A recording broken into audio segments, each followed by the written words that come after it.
განვიხილოთ მესამე სავარჯიშო. საათის ფასი ჯერ გაიზარდა 20%-ით, ხოლო შემდეგ შემცირდა 20%-ით და გახდა 96 ლარი. იპოვეთ საათის თავდაპირველი ფასი.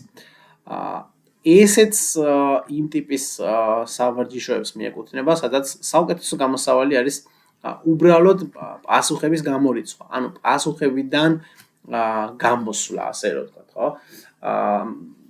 წინა ვიდეოში სადაც ვისაუბრეთ და რა შეცდომაც დავუშვით. მოდი ახლა გავითვალისწინოთ და რაღაცები ზედმეტად არ გავაკეთოთ. ანუ იქნება არის ესეთი რაღაც, რაც პირდაპირ შეიძლება გამოირიცხოს, ხო? ასეთი არის ნამდვილად 96.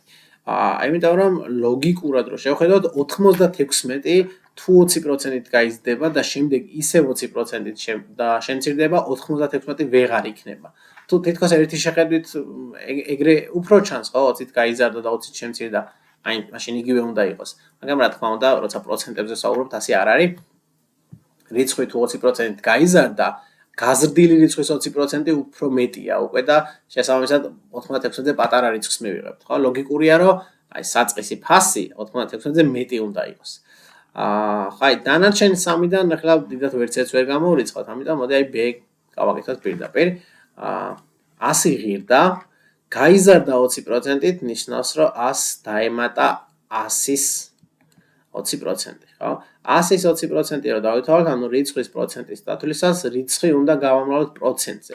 20% ეს არის 20 მიასედი ნაწილი, ხო? ანუ პროცენტი რო ნაწილებში გადავიყვანოთ, უბრალოდ 100-ზე უნდა გავხდეთ. ეს ძალიან მარტივია. 20 გამრავლებული 20 მიასედზე, ნუ ძალიან მარტივია, ნულები შეიკვეცათ და გამოვიდა 100 პლუს 20, ანუ 120. 20%-ით გაზრდის შემდეგ გახდა 120 ლარი. ეხლა ეს ჩვენი 120 ლარი უნდა შევამციროთ 20%-ით და თუ მივიღეთ 96, ესე იგი პასუხი ყოფილა B. შემცირება ცხადია ნიშნავს გამოკლებას, ხო? 120 ვაკლებთ უკვე 120-ის 20%-ს. ნულები წავიდა 12 ჯერ, ეს გამოვიდა 100-ს მინუს 12 ჯერ, აქ ქვემოთ 1 დაგვრჩა, ხო, ანუ მნიშვნელი ფაქტობრივად აღარ გვაქვს. 12 ჯერ 2 არის 20. 120 ბოდიში აქ შემიშალა. 120 მინუს 24 და არის ნამდვილად 96. სწორი პასუხი არის B, ანუ 100 ლარი ღირდა, აი, საწყისი ფასი, გაიზარდა 20%-ით, შემცირდა 20% და მივიღეთ მართლაც 96 ლარი. დანარჩენების გაკეთება აღარ არის, ხო, საჭირო, იმიტომ რომ აი თუ დრო გექნებათ, კი ბატონო, ხო, თავი დავიზღვრეთ შეცდომისგან, თუმცა აშკარაა, ხო, აქ რომ 100 ლარია სწორი პასუხი. ამ ამოცანის ამოხსნის უფრო რთული მეთოდიც არსებობს, აი ვისაც არ ვიცი, მოგწონთ, არ ვისაც არ მოგწონთ ეს უბრალოდ რომ პასუხები აიღოთ და მაგით გახვიდეთ საბოლოოდ სწორ პასუხზე, მაშინ შეგიძლიათ რომ რაღაცა მათემატიკური გამოსახულებები გამოვიყენოთ ამ შემთხვევაში ცვლადი.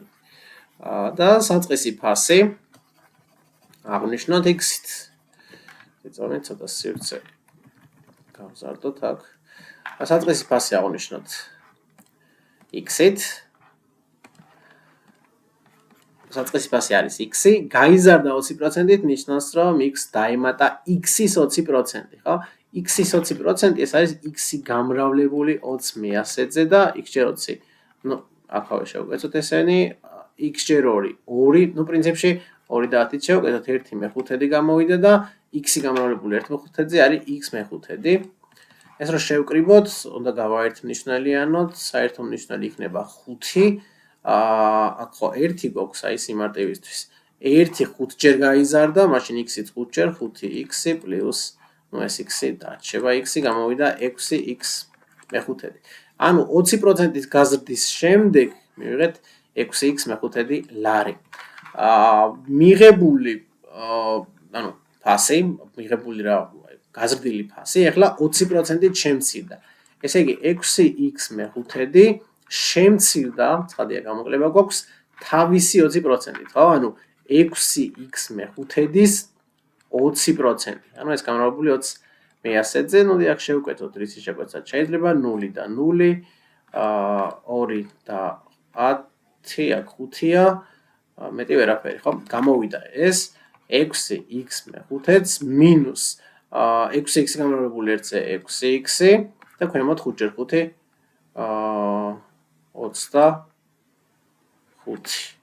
ხო არაფერი შეგვეშალა ხო არაფერიც არ შეგვეშალა გავაგზავნოთ ეს უდრის საერთო მნიშვნელი იქნება 25 5 გახდა 25 5-ჯერ გაიზარდა ამიტომ 6x-იც 5-ჯერ უნდა გავზარდოთ ეს არის წილადის უმთავრესი თვისება ანუ მრიცხველი და მნიშვნელს თუ ერთნაირ რაოდენობაჯერ გავზრდით ანუ თუ მრიცხვას და მნიშვნელს ერთნაირ რიცხვზე გავამრავლებთ ან გავყოფთ მისი მნიშვნელობა არ შეიცვლება ამიტომ 5 გამომავლოთ 5-ზე 6x-იც გამომავლოთ 5-ზე და იქნება 30x-ი მას გამოვაკლოთ 6x 25-დი 25 გადაგვაქვს 30 - 6x არის 24x და ბოლო ნაბიჯი დაგვრჩა ესე იგი საბოლოო ფასი ცვლადით გამოსახული მივიღეთ 24x 25-დი და ჩვენ საბოლოო ფასი ვიცით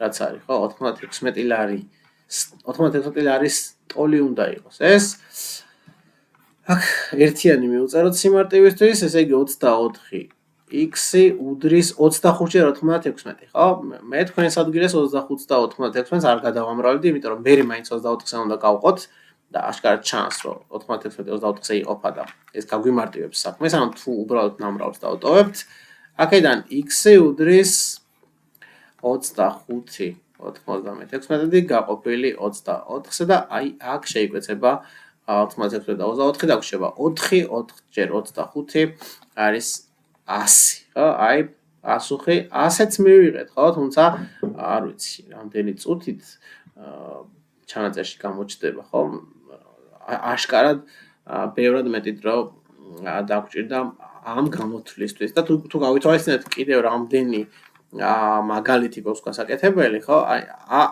100 დროის დაკარგვა ნამდვილად არ ღირს